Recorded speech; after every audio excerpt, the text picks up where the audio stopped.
What's up guys, welcome to the Chess Giant. This is Solomon Ordell, and in today's video we're going to be covering how we could potentially be playing the Owen's defense against the move d4. Now I know many of you are probably wondering how on earth can we ever play the Owen's defense against d4, and that's a great question. I mean, the Owen's defense is a response against e4, in which case we play b6 and bishop b7 looking to attack that centralized pawn. Now if you haven't heard of the Owen's defense before, you may think that this b6 move is very passive. At least for me, when I first saw this opening, I was wondering, wait a second, why on earth would anyone play b6? I mean, not even fighting for the center of the board.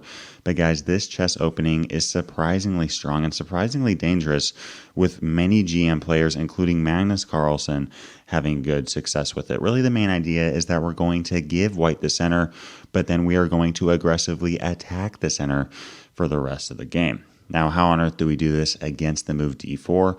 Or we're still going to play the move b6. And really by doing this, we're offering white the opportunity to simply take full control here with e4. Now, obviously, most players don't play the move b6 because it simply gives white full control of the center of the board. But as the Owen's defense player, that's exactly what we want. Now, what happens if white doesn't play the move e4, but instead plays something like c4, followed by knight f3 and knight c3? Well, this is actually a very good transitional opening, because against this setup with c4 and then bringing one of the knights out, we can transpose into either the Nimzo-Indian or the Queen's Indian defense.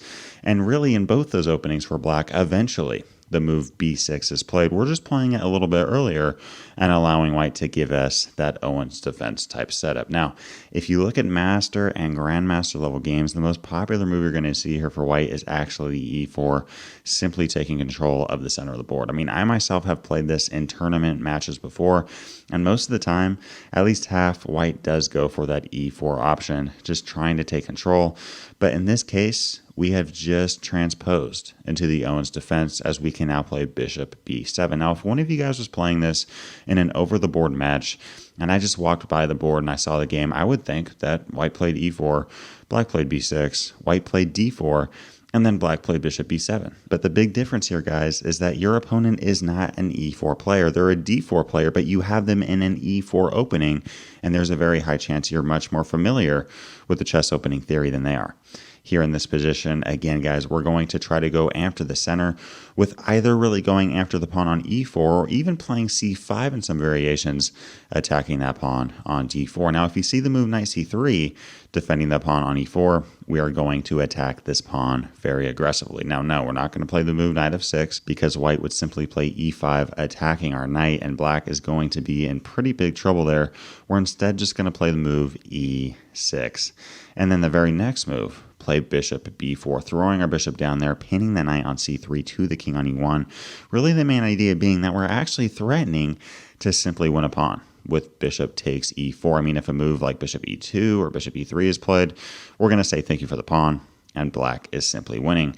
What if bishop d3 is played, defending the pawn on e4? I mean, obviously we can't take it now unless we want to lose our bishop, but we can continue to mount the pressure with knight f6, yet again threatening to take the pawn on e4. If white simply castles here, we can take the knight on c3 and then win the pawn on e4. And if a move like queen e2, we can yet again, for the third straight move, put even more pressure on this pawn with d5. Absolutely brutal move. Whole idea being that we're pinning the knight on c3 to the king, and we have a knight, bishop, and pawn all putting pressure on e4. I mean, eventually, guys, white is going to have to do something with this pawn.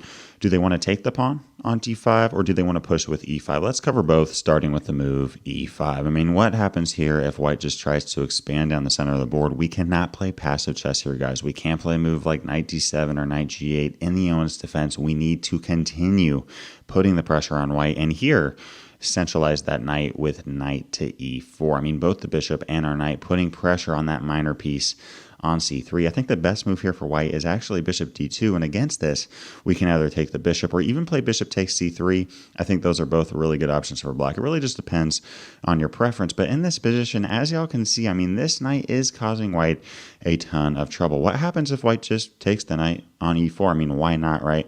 Well, the issue is that we can now take back with the d-pawn, attacking that knight on f3. Now notice here how the knight yet again cannot move as it's pinned, and this queen can't take the pawn on e4. Well, I guess it could technically, but they would just lose their queen. And no matter where this knight goes, let's say knight g5, it is no longer going to be defending the pawn on d4. We're just going to snatch that pawn off the board. And here if a move like bishop d2, because we're putting so much pressure yet again on that knight, here we have a ton of different options. I mean, we could play moves like e3, queen takes e5, knight c6, castling kingside. If you plug any of those positions into a computer program, it's going to tell you that black has the edge. I personally kind of like the move queen takes e5. I just think this is pretty straightforward. We're simply up 2 pawns in this position. It is true, white could play a move like knight takes e4, but they're still going to be down 1 pawn. We're going to play moves like knight c6 and castling queenside with a huge edge in development, eyeing knight d4 ideas, attacking the queen on e2, and black is simply winning this position. So y'all, against d5, again, putting so much pressure on that pawn. If e5 is played, we're going to not play passive chess with knight d7 or knight g8, but play knight e4, put the pressure on white, and black has a nice game. Now, what happens if black takes the pawn on d5? I mean, what happens if white goes, okay, look, let's just trade pawns in the center of the board? In this case, I personally really like queen takes d5. Now, notice, again, this knight is pinned, so it cannot take our queen. But following a move like castling kingside, we can't just play castling kingside or knight d7 and then think that white can't take our queen, because it can. So here we're simply going to take that knight on c3, and after b takes c3, play queen h5. I mean, both the bishop and the queen very active in this game, putting a ton of pressure on that knight on f3. White does have the bishop pair, but in return, they have very poor pawn structure on the queen side, and I personally really like black's chances. So guys, that covers the move e4, in which case we're simply going to play bishop b7, attacking that centralized pawn, and all of a sudden, you have white, a d4 player, playing an e4 opening. Now, what happens if white goes, okay, look, I don't want to play e4 because it transposes to the Owen's defense. Let's just play c4 and pretend that this b6 move didn't happen. Well, yet again, we're going to offer white the very tempting opportunity to simply take control with e4. White can play moves like knight f3 and knight c3, which we're going to cover in today's video, but e4 is very tempting. I mean, taking full control of the center, but yet again, we're going to play very aggressively here with bishop b7 attacking that pawn, and in the case of bishop d3 or knight c3, yet again, bishop b4 is a good idea, pinning that knight and threatening to win the pawn on e4. And now if a move like bishop d3, this is a key position here, guys, in the English defense, which obviously transposed to the Owens with f5. I absolutely love this idea for black, putting a ton of pressure on e4. Whole idea being if something like f3 is played, we can play queen h4 with check, followed by queen h5. We have a very active queen. We're putting pressure on e4 with both our pawn on f5 and our bishop on b7.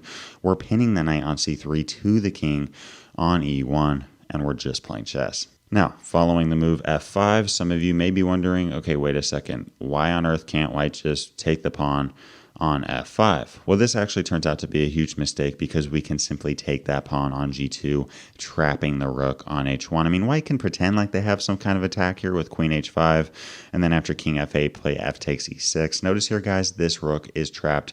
There's no rush to take this rook. In fact, if we do take the rook, white is going to have queen f7 with checkmate. So we're simply going to take the pawn on e6. There is no way for white to save this rook. If bishop g5, okay, we'll play knight f6, attacking the queen.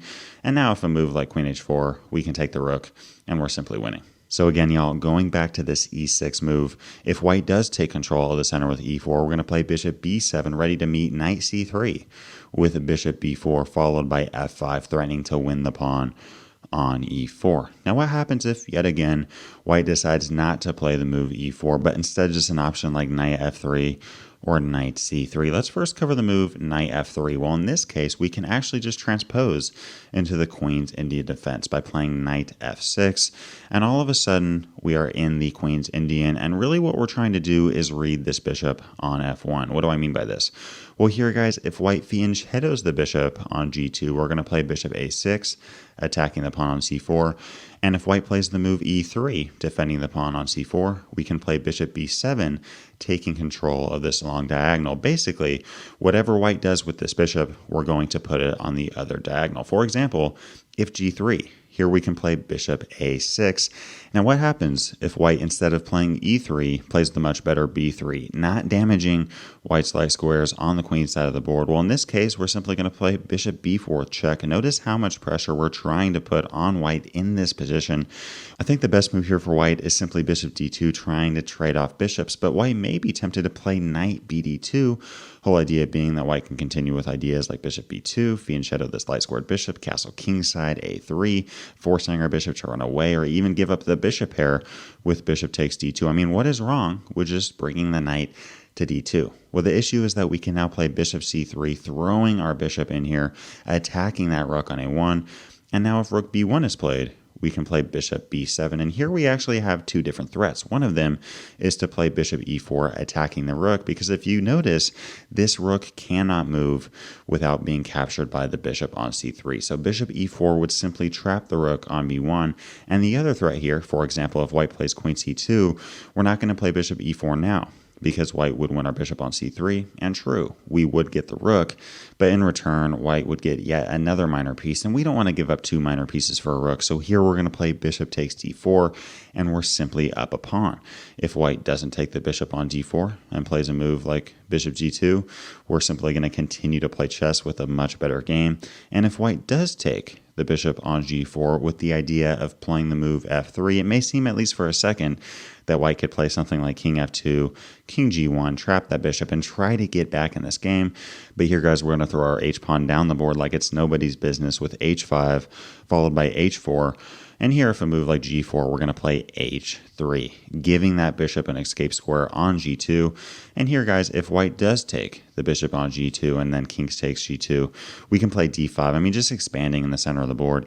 In this position, we're simply up the exchange. And on top of that, white's king is very vulnerable to attack with pawns on f3, g4, and h2, and not really a whole ton of defenders. Black is simply winning.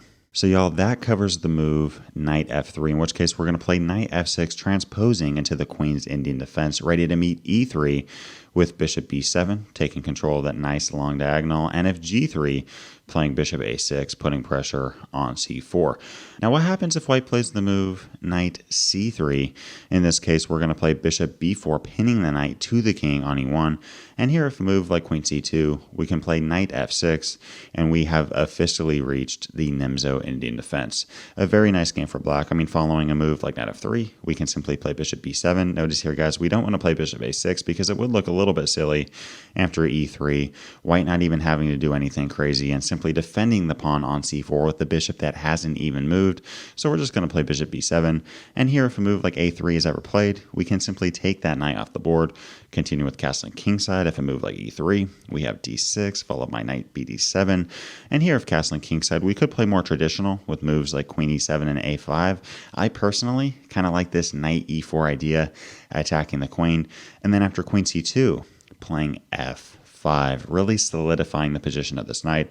And here if a move like b4 from white, looking to expand on the queen side of the board, I like this rook lift with rook f6. Very dangerous idea, looking to bring that rook to g6, attacking the pawn on g2. Notice how our bishop all the way down on b7 also has range on that pawn.